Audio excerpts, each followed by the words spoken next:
Assalamualaikum warahmatullahi wabarakatuh.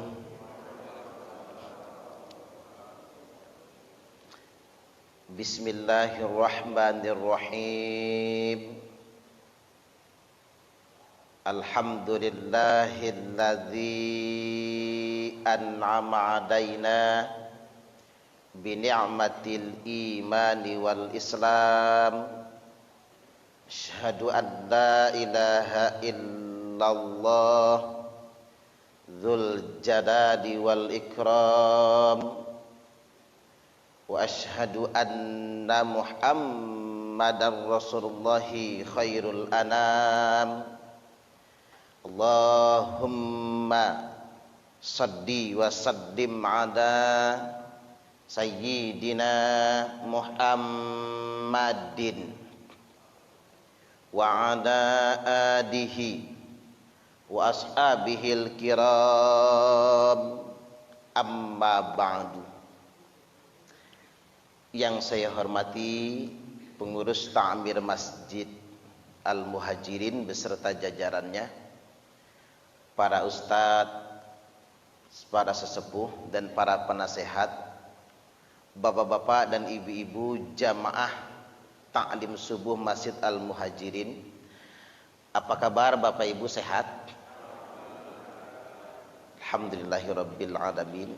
Baik, kita lanjutkan seri manajemen kolbu. Pada kesempatan kali ini kita akan membahas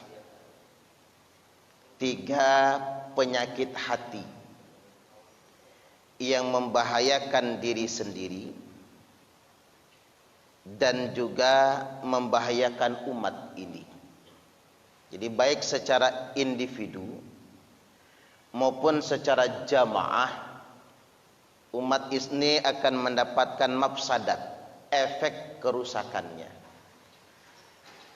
Apa saja itu? Yakni yang pertama, dengki atau al-hasad. Dalam kitab Riyadhus Shalihin di bab yang 270 untuk nomor urut hadis 1577 disebutkan dari Abu Hurairah radhiyallahu an, beliau berkata, Rasulullah sallallahu alaihi wasallam telah bersabda, iyyakum wal hasad. Hati-hati, waspadalah kalian semua dengan yang namanya hasad, iri, dengki. Orang Indonesia itu kadang salah nyebut, Pak, budaya sinetron. Orang Indonesia nyebutnya syirik. Jangan syirik ya sama saya, lu syirik amat sama gua. Syirik itu musyrik, menyekutukan Allah. Tapi yang dikatakan syirik menurut pembahasaan orang kita itu sebetulnya dengki, iri, atau bahasa nabinya al-hasad. Hati-hati dengan kedengkian, hati-hati dengan hasad. Fa innal hasada ya'kulul hasanat. Karena sesungguhnya dengki itu memakan semua kebaikan-kebaikan, menghabiskan semua kebaikan-kebaikan. Kama ta'kulun narul hatab, sebagaimana api membakar kayu bakar. Jadi habisnya kebajikan kita, habisnya kebaikan kita gara-gara dengki seperti api membakar kayu bakar. Hadis ini hadis sahih, tercantum dalam kitab Sunan Abi Dawud, juga tercantum dalam kitab-kitab yang lainnya. Nah, terkait dengan ini Bapak Ibu rahimakumullah, dengki secara individu menghapus amal secara individu. Secara jamaah ini merusak jamaah. Kadang-kadang yang namanya dengki itu sepele, Pak. Biasanya yang seprofesi, dokter irinya sama dokter. Itu satu sisi ada manusiawinya, tapi itu merusak. Bidan irinya sama bidan. Kok dia lebih banyak pasiennya dari saya? Pedagang sama pedagang. Kajian kita bulan lalu ini, ngelihat pedagang laris, dukun nih kayaknya. Ngelihat saingan dagang di sampingnya nggak laku-laku, rasain lu, ngapain dagang deket gua, ngajak saingan. Padahal sudah lumrah kan yang namanya di pasar, kalau dagang pecah belah semua sederetan. Kalau dagang sayur semua. Ini biasanya satu profesi, pedagang dengan pedagang, pedagang gorengan sama pedagang gorengan, ustadz sama ustadz. Lumrah Pak, kita lihat kejadian antar ustadz saling gesekan. Kadang-kadang sama-sama mimpin tahlil. Ustadz yang satu tahlilnya lebih panjang, yang satunya pendek. Gesekan itu. Ini penyakit umat, kata Nabi. Penyakit umat ini. Iri dengki. Dan habisnya kebaikan kita itu gara-gara iri dengki. Makanya ada kisah yang sangat istimewa ini. Suatu hari Nabi nyebut di masjid nih, lagi kumpul-kumpul sama sahabat nunggu waktu sholat ditegakkan. Kata Nabi, sebentar lagi datang calon penghuni surga. Sahabat mulai Pak, lihat ke arah pintu masuk. Mana yang disebut Nabi? Datang seorang pemuda berwajah pucat, tidak begitu dikenal, rambutnya tidak begitu rapih. Jadi orang ini tidak melihatkan penampilan yang bersih, parlente, tidak. Tapi orangnya biasa, wajahnya pucat. Para sahabat tanda tanya, yang dimaksud Nabi orang ini atau yang lain? Karena nggak begitu dikenal siapa orang ini. Beberapa saat berikutnya Nabi ucapkan kalimat yang sama. Ntar lagi datang nih calon penghuni surga. Lantas kemudian pas dilihat orang yang sama. Beberapa waktu yang berikutnya Nabi berucap lagi, datang nih, ntar lagi penghuni surga. Pas dilihat orangnya sama. Maka ada sahabat yang ngintai, datang ke rumahnya minta izin. Saya ribut dengan keluarga saya, ada masalah dengan orang tua saya. Izinkan saya bermalam di rumahmu 3 hari saja, 3 malam saja. Maka diperkenankan. Selesai bermalam dia bertanya, mohon maaf kemarin saya bohong. Enggak ada masalah saya dengan orang tua saya, tidak ada masalah dengan keluarga saya. Cuman saya ingin menyelidiki Anda. Allah katakan Anda calon penghuni surga. Nabi katakan Anda calon penghuni surga. Sampai 3 kali. Dan saya yakin itu Anda. Tapi saya lihat amal Anda sama aja. Sholat 5 waktu ya kayak saya. Justru malah tahajudnya rajinan saya. Kemudian baca Qur'annya rajinan saya. Tapi saya belum Nabi katakan calon penghuni surga. Tapi Anda sudah dikatakan. Apa amalan Anda? Kata sahabat ini bahkan tak disebut siapa namanya Pak, saking gak terkenalnya. Kata dia, Allah ridho dengan saya. Dan Allah janjikan saya masuk surga. Karena yang pertama, setiap malam saya tidak tidur sebelum memaafkan kesalahan orang lain. Itu yang pertama alasannya. Yang kedua, saya tidak pernah iri dengan kelebihan yang Allah berikan kepada orang lain. Allahu Akbar. Ini luar biasa nih Pak. Kalau kita punya hati yang kayak gini, belum mati kita, tapi sudah merancang surga buat kita.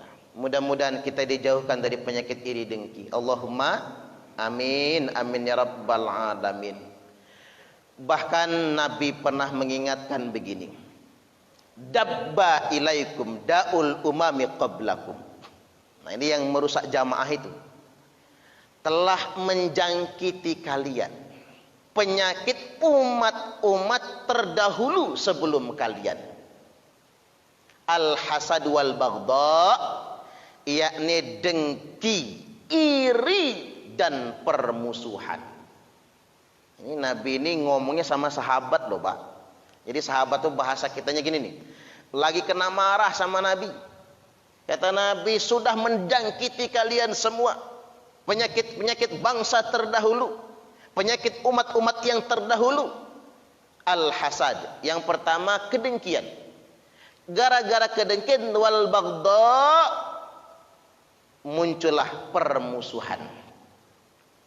Dengki dan permusuhan inilah yang merusak umat-umat terdahulu. Dan dengki permusuhan ini juga yang akan merusak kalian semua. Saya berpikir kemungkinan besar, Pak, penyebab mengapa sahabat dulu terjebak dalam perang saudara pasca ditinggal Nabi, sebab internalnya adalah iri, dengki. Itu sebab internalnya. Sebab eksternalnya adalah adu domba yang dilakukan oleh kaum Yahudi. Tapi sebab internalnya, introspeksi diri kita adalah iri, dengki. Seperti kejadian perang Jamal. 18.000 sahabat Nabi meninggal dunia. Ada kalanya kita juga harus buka file itu, Pak. Baca sejarah sahabat Nabi perang saudara di perang Jamal. 18.000 orang meninggal dunia, bukan perang sama orang kafir, tapi perang sesama umat Islam. Ini yang paling ditakuti Nabi. Makanya Nabi itu kalau nyebut negeri Syam nangis kan? Nyebut negeri Syam nangis. Lo ngapa ya Rasul? Fitnah terbesar umatku di situ, kata Nabi. Fitnah terbesar umatku di situ, kata Nabi. Nabi selalu mengitu. Nabi selalu nangis kalau nyebut Syam. Ya Allah, rahmatilah Syam kami. Negeri Syam itu kan Irak, Suriah, Pak. Negeri Syam itu. Dari zaman dulu kan perangnya di situ. Perang Jamal. Kemudian habis perang Jamal, perang Siffin. Jarak antara perang Jamal dengan perang Siffin itu sangat pendek. Hanya 6 bulan. Jaraknya 6 bulan. Perang Jamal korbannya 18.000 sahabat. 15.000 dari kubu Aisyah Ummul Mukminin, yang 3.000-nya dari kubu pemerintah Imam Ali karamallahu wajhah. 6 bulan kemudian perang Jamal, perang Siffin. Perang Siffin ini korbannya 80.000 sahabat Nabi meninggal dunia.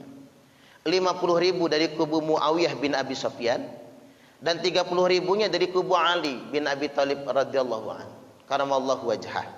Ini 80.000. Saya yakin betul, Pak, Bapak Ibu rahimakumullah, penyebabnya iri dengki. Itu sebab internalnya. Mengapa itu semua terjadi? Sampai menghunus senjata. Kalau masalah kepahaman agama, lebih paham sahabat daripada kita. Kita mah tangeh dibandingkan dengan mereka. Mereka interaksi langsung dengan Nabi. Wajar kalau Nabi itu marah. Dabba ilaikum da'ul umami qablakum. Telah menyakiti kalian penyakit umat terdahulu sebelum kalian. Sampai kemudian perang Khawarij kan? Sampai kemudian Imam Ali dibunuh oleh orang Khawarij pada tanggal 7 Ramadan saat sedang mengimami sholat subuh. Saya yakin betul penyebab utamanya dengki. Baik, kita masuk ke penyakit yang kedua. Penyakit yang kedua ini enggak kalah bahayanya, yakni merasa paling suci, merasa paling benar sendiri. Itu penyakit juga, penyakit hati. Tidak terasa dia, tapi tampak nanti di perilaku. Allah Subhanahu wa taala telah berfirman, a'udzubillahi minasyaitonir rajim, fala tuzakku anfusakum huwa a'lamu bimanittaqa. Janganlah kalian merasa suci dengan diri kalian sendiri, karena sesungguhnya dialah Allah yang paling tahu siapa orang-orang yang benar-benar bertakwa. Nah, ini masuk penyakit paling merasa paling benar. Kalau tadi perang Jamal, tadi kasus kita, sama perang Siffin. Nah, penyakit merasa paling suci ini, Pak, perang Khawarij. Karena penyakit Khawarij itu kemungkinan besar bukan iri, Bukan iri sama Imam Ali, bukan iri sama Muawiyah, tapi penyakit terbesar dari orang Khawarij itu merasa paling suci. Makanya mereka mengkafirkan orang lain. Untung kita sudah punya referensinya. Zaman Nabi belum ada kelompok Khawarij itu. Bibitnya sudah ada. Namanya Dzul Khuwaisirah. Dzul Khuwaisirah ini Bapak Ibu adalah Khawarij pertama dalam Islam. Dedengkotnya. Disebutkan Nabi sedang membagi ghanimah. Ya Rasulullah, ittaqullah. Wahai Rasulullah, takwalah kepada Allah. Hati-hati membagi harta rampasan perang. Jadi seakan-akan orang ini nuduh Nabi itu enggak adil dalam membagi harta rampasan perang. Kata Nabi, "Hei fulan, saya orang yang paling bertakwa dibanding kalian semua. Ngapa kamu meragukan ketakwaan saya?" Dzul Khuwaisirah ini bukannya minta maaf, Pak. Wayahnya sama Nabi sudah ngomong kasar, sudah protes sama Nabi, minta maaf kan? Dia malah berdiri, balik badan, pulang. Kata Umar, ada riwayat yang menyebutkan Umar, ada yang mengatakan Khalid bin Walid, samalah sama garangnya dua-duanya itu. Kata Umar, "Ya Rasul, izinkan saya motong leher orang itu." Ada yang mengatakan Khalid bin Walid, "Izinkan saya menebas lehernya." "Oh jangan," kata Nabi, "jangan. Dia masih sholat." Ya betapa banyak ya Rasul orang yang beriman dengan lisannya, tapi tidak dengan hatinya. Iya dia sholat, perbuatannya, hatinya ingkar. Ya kata Nabi, jangan. Nanti orang akan mengatakan Muhammad membunuh sahabatnya sendiri. Tapi saya perlu wanti-wanti, kata Nabi, ini bibit nih. Bahasa kitanya, ini bibit. Nanti setelah aku tiada, kata Nabi, akan datang orang kayak gini sama teman-temannya. Dan dia akan merasa paling benar sendiri dan mudah mengkafirkan orang. Itulah yang menjadi alasan Imam Ali untuk memerangi orang Khawarij. Kalau enggak ada karena ini, kata Ali, enggak berani memeranginya. Nabi sampai menyebutkan dalam hadisnya begini, Pak, kilabun nar, kilabun nar, kilabun nar.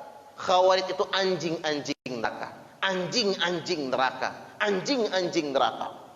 Nabi enggak pernah berkhutbah bersabda sekasar ini kecuali tentang orang Khawarij. Kata Ali, kalau bukan karena Nabi yang melaknatnya, saya tidak berani memeranginya. Bahkan disebutkan fa aina malaqitumuhum faqtuluhum. Dimanapun kalian jumpai mereka, kata Nabi, perangi mereka. Kalau bukan karena Nabi yang perintahkan, maka aku tidak akan memeranginya, kata Imam Ali. Karena ngapa? Itu yang bunuh Imam Ali itu saja, Pak, eksekutornya Abdurrahman bin Muljam itu hafal Quran 30 juz.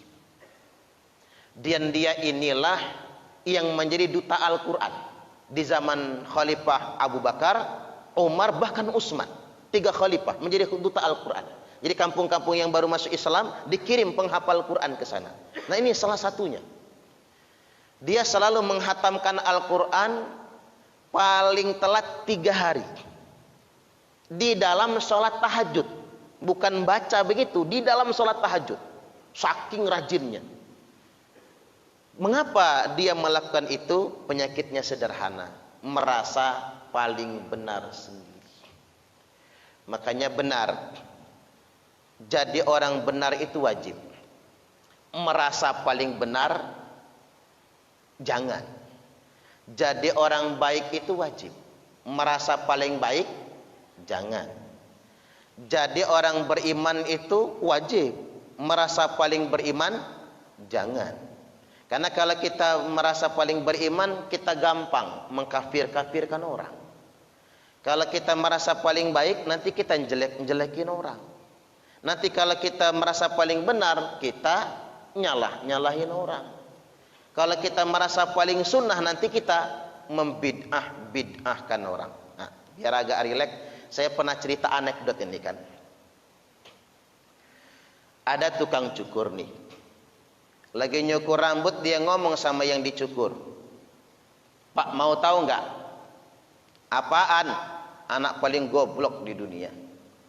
Lo mana anaknya? Tuh di luar. Bejo namanya. Lo kok lo tahu Bejo paling goblok? Udah gua tes tiap hari, Bejo masih goblok juga. Emang kayak mana lo ngetesnya? Yuk kita tes lagi. Hari ini memang belum dites. Dipanggil, Jo, sini. Masuk Bejo. Ada apa om? Kata si Bejo. Sama tukang cukur dikeluarkan duit. Di tangan kanannya uang 5.000. Di tangan kirinya uang 1.000. Milih Jo. Sama Bejo dipilih yang 1.000. Bukan yang 5.000. Ketawa tukang cukur. Nah kan Pak emang goblok Bejo. Tiap hari gua tes 5.000 sama 1.000. Yang dipilih 1.000 bukan 5.000. Pikir yang dicukur benar juga nih tukang cukur. Selesai cukur rambut dia keluar Pak. Ketemu sama Bejo tadi. Anak kecil memang jualan koran. Pulang sekolah jualan koran dia. Suara apa itu? Oh ngaji ya. Lantas kemudian di luar dia muncul rasa penasaran. Kata yang dicukur, Jo sini dulu. Ada apa om? Ini duit berapa Jo? 5.000 om. Nah yang ini 1.000. Saya tanya, gede yang 5.000 atau 1.000? Kata yang dicukur ini. Ya gedean yang 5.000 lah om, kata dia. Masa gedean yang 1.000? Nah itu lo tahu Jo. Ngapa kamu pilih yang 1.000 tadi bukan yang 5.000 aja? Ketawa Bejo. Kata Bejo, oi om kalau itu mah. Kalau gua pilih yang 5.000 berhenti mamang tukang cukur itu ngetesin saya. Tapi kalau saya pilih yang 1.000 tiap hari gua dites. Mending gua dapat 1.000 yang penting tiap hari daripada dapatnya 5.000 tapi sekali. Kata yang dicukur, oh yang goblok bukan Bejo, kata dia. Yang goblok tukang cukur. Maaf ya Pak kalau ada tukang cukur ya. Artinya Pak, teriak-teriak tukang cukur goblok-goblokin orang. Dia sebetulnya yang goblok. Teriak-teriak kita ngapir-ngapirkan orang, kafir ada di kita nantinya. Teriak-teriak kita nyalah-nyalahin orang, kesalahan ada di kita. Itu manajemen kolbu ini. Hati-hati dengan merasa paling benar. Hati-hati dengan merasa paling baik. Biasanya kodok kalau songong karena dalam tempurung. Makanya ada kata dalam tempurung. Wajar songong merasa hebat karena dalam tempurung. Dia tidak melihat bagaimana luasnya dunia ini. Penyakit yang kedua. Saya meyakini betul ideologi Khawarij yang pernah menghancurkan peradaban Islam di masa awal adalah penyakit hati merasa paling benar sendiri. Dikit lagi.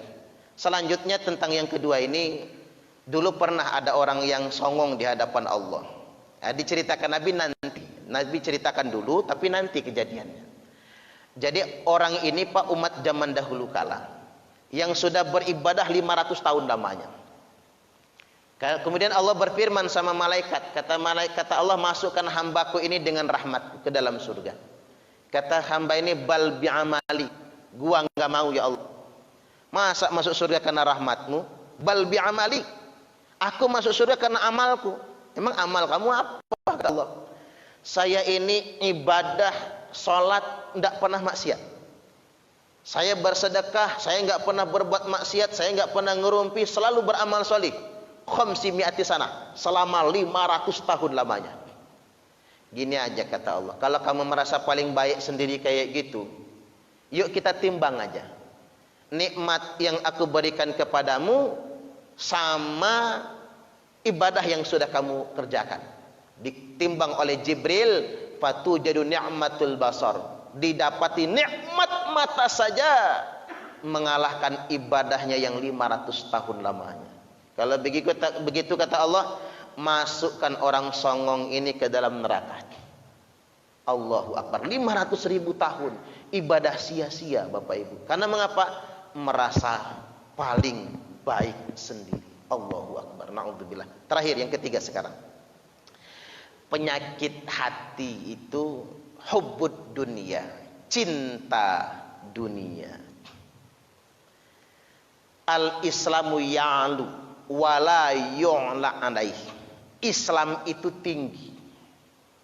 Tidak ada yang lebih tinggi dari Islam. Sekali lagi, al-Islamu ya'lu. Islam itu tinggi. Tidak ada yang lebih tinggi dari Islam. Karena secara normatif jelas, Pak. Satu-satunya agama yang kitab sucinya masih otentik 100% cuman Al-Quran. Ini diakui bukan cuman oleh orang Islam. Ya kalau kita kan beriman soalnya. Tapi diakui oleh orang-orang ahli hermeneutika, pakar-pakar literasi yang bukan beragama Islam. Saingan terdekat Al-Quran itu cuma satu, Injil saja. Injil yang asli, kata pakarnya, dimungkinkan hanya 16%. Asli perkataan Yesus alaihi salam hanya 16%. Yang 84% embuh ora uruh. Sumbernya dari mana? Sampai dikatakan begitu. Jadi wajar kalau Nabi mengatakan al-Islamu ya'lu wa la yu'na. Islam itu tinggi dan tidak ada yang lebih tinggi dari Islam. Tapi muncul pertanyaan, kok umat Islamnya nggak tinggi? Nah, sebelum kita nyari kambing hitam, lebih baik nggak usah, balik ke dalam. Ada hadis yang mengatakan begini, idza azzumat ummatid dunya nuzi'at minha haibatul Islam. Apabila umatku sudah mengagung-agungkan dunia, memuja-muja dunia, cinta dunia, maka dicabut darinya kehebatan Islam ini. Di sini saya baca hadisnya, oi rupanya. Ngapa Islam di Indonesia ini enggak hebat ya Pak? Karena mungkin termasuk saya terlalu cinta dunia. Jadi jangan nyalahin orang, jangan nyalahin bangsa luar. Tapi kembali ke bangsa kita. Kita ini mayoritas Islam. Bahkan dengan muslim terbanyak di dunia internasional Indonesia ini. Ya, kalau ditanya orang mana negara muslim paling besar, Indonesia. Di mana umat Islamnya yang paling banyak, orang nyebutnya Indonesia. Ini Indonesia raya tercinta ini. Tetapi Bapak Ibu, korupsinya ranking 4. Ini korupsinya ranking 4 Pak. Coba bapak-bapak searching di Google lah, kan ini udah zaman Android kan. 10 negara paling bahagia. Kalau nggak salah nomor 1 itu Norwegia, nomor 2 kan Swiss. Nomor belakang-belakangnya saya nggak tahu lah. Cuman saya perhatikan di situ nggak ada satupun negara Islam, nggak ada. Saya awalnya agak sentimen, ini jangan-jangan sekilit ini yang bikin ukuran. Kok nggak ada negara Islamnya? Tapi begitu saya baca variabelnya, wajar kita nggak masuk. Satu ngapa? Di Norwegia itu nggak ada korupsi, nggak ada korupsi sama sekali. Indeks kejujuran orang Norwegia itu 99,99%. Wajar mereka bahagia. Nah kita ranking 4 korupsinya. Bahkan kalau zaman Pak Harto dulu, bupati aja belum tentu berani korupsi loh Pak. Bupati wali kota zaman Pak Harto kan. Zaman sekarang dana desa habis. Allahu Akbar. Ya gimana Pak, satu desa 1,2 miliar. Waduh. Orang aja megang duit segitu banyak yang pingsan. Kan ada kejadian yang dapat gusuran jalan tol 15 miliar, begitu cair langsung meninggal dunia. Kaget dapat duit banyak. Biasanya 1 juta aja udah kebanyakan, ini 15 miliar, langsung shock meninggal. Artinya kaget ngelihat duit banyak. Ini korupsi itu betul-betul menjamur. Dan apa iya korupsi itu semakin berkurang? Kayaknya tambah banyak lah kayaknya. Apalagi sekarang ini KPK nggak ada dengar-dengarnya, ngapain aja KPK ya. Saya bingung Pak. Dan kalau kita membaca koran, nonton berita, semua partai tanpa terkecuali terlibat dalam pelemahan KPK. Kita semua tahu itu kan. Saya bingung dengan Indonesia raya tercinta ini. Setelah 20 tahun lebih kita reformasi. Apa sebabnya? Karena cinta dunia. Saya aja lah Pak, saya nih umpama. Kalau saya jadi anggota dewan, saya nih misalnya. Kalau ke kantor DPRD itu bawa mobil Avanza, malu. Malu bener aja kan. Kan sugesti cinta dunia kan begitu. Woi teman-teman udah Fortuner semua lah. Teman-teman sudah mobil mewah semua. Akhirnya pengen ganti. Pikiran udah kemana-mana, gaji nggak mencukupi. Itu yang terjadi, ini fakta. Sebabnya apa? Cinta dunia. Saya ambil lagi Norwegia dan Swiss. Norwegia itu dari mulai sekolah paling awal, PAUD lah kalau di kita ya, sampai S1 gratis. Kalau Swiss itu sampai S3, doktor, gratis semua jurusan. Wajar mereka bahagia. Indonesia, mahal. Mahal banget Pak. Yang paling murah itu Al-Hikmah ya, Kang Yayan ya. Mana Kang Yayan? Al-Hikmah lah paling murah itu. Paling murah Al-Hikmah itu. Enak, kalau bapak-bapak susah sekolah mahal-mahal, Al-Hikmah sajalah. Kita di Gerakan Serbu itu kan banyak bantu orang-orang yang gak mampu ya Pak. Kita tembus angka 100 juta lebih. Bulan bulan Agustus, September, Oktober, bayar sekolah sama kuliah. Banyak betul, alhamdulillah. Ibu-ibu Majelis Ta'lim Muhajirin ya ikut support ya, barang-barang di Gerakan Serbu ya. Sama bapak-bapak juga, Ustaz Hamam juga dibagi di Gerakan Serbu. Oh, Pak Hamdan ya. Jadi kita itu Pak banyak ngebantu itu. Yang saya prihatinkan, yang kita bantu itu pasti orang melarat lah. Orang melarat. Itu biayanya mahal-mahal. Ada yang masuk SMK itu 15 juta. SMK negeri Pak. 15 juta. Kata saya bujuk pindah aja geh, kata saya. Jangan SMK negeri. Masuk yang PGRI aja ya. Mau dia Pak. Masukin PGRI cuman 2 juta uang pangkalnya. Ketiban masuk negeri 15 juta. Apa katanya? Uang pembangunan lah. Berarti yang bangun sekolah mewah-mewah itu orang tua berarti ya. Bayangin kita itu punya APBN 400 triliun. 400 triliun APBN. Untuk pendidikan saja. Itu kalau digunakan untuk pendidikan saya yakin sekolah gratis sampai S1. Guru honor gaji minimalnya 5 juta sebulan. Guru honor. Apalagi yang PNS itu. Nah ini saya kembali ke tema tadi. Mengapa itu tidak bisa dilakukan? Kemungkinan terlalu banyak korupsi di Indonesia ini yang sudah berurat dan berakar, sehingganya semua anggaran menjadi bocor. Yang lagi rame itu apa? Dana Covid ya Pak. Dana Covid itu kelemahannya nggak bisa ditindak KPK. Jadi nggak ada konsekuensi hukum di penggunaan dana Covid-19. Ini bahaya banget ini sebetulnya. Jadi balik lagi Bapak Ibu rahimakumullah, hubbud dunia. Pangkal penyakitnya adalah cinta dunia. Jadi ketika umat Islam ini sudah terlalu cinta dunia, Allah cabut kehebatan Islam ini. Jadi Islamnya banyak, populasi muslimnya, tapi nggak ada hebat-hebatnya sama sekali. Mungkin ini yang menyebabkan kita mayoritas, tetapi tak tampak hebatnya. Bahkan di dunia internasional populasi umat Islam itu sudah sampai 1,8 miliar. 1.800 juta jumlah umat Islam. Tetapi 1.800 juta itu 1,8 miliar. Sudah segitu banyaknya tetapi tidak tampak kekuatannya. Baik Bapak Ibu, ini 3 penyakit yang mudah-mudahan ya mulai dari kita lah. 1, jangan iri dengan kelebihan yang Allah berikan kepada orang lain. Lagi pula kalau iri ya capek sendirilah. Di atas langit pasti ada langit. Yang kedua, sebaik apapun kita, jangan pernah merasa paling benar sendiri. Itu penyakit soalnya. Yang ketiga, jangan cinta dunia. Capek kalau kita cinta dunia. Karena itulah yang merusak sesungguhnya.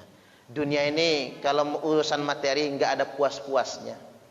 Kita kaya hari ini, ternyata masih banyak yang lebih kaya dari kita. Rumah kita paling gede sekarang, nanti ada yang bikin lebih gede lagi. Nggak ada habis-habisnya. Alhaakumut takatsur, berlomba-lomba telah melalaikan kalian semua.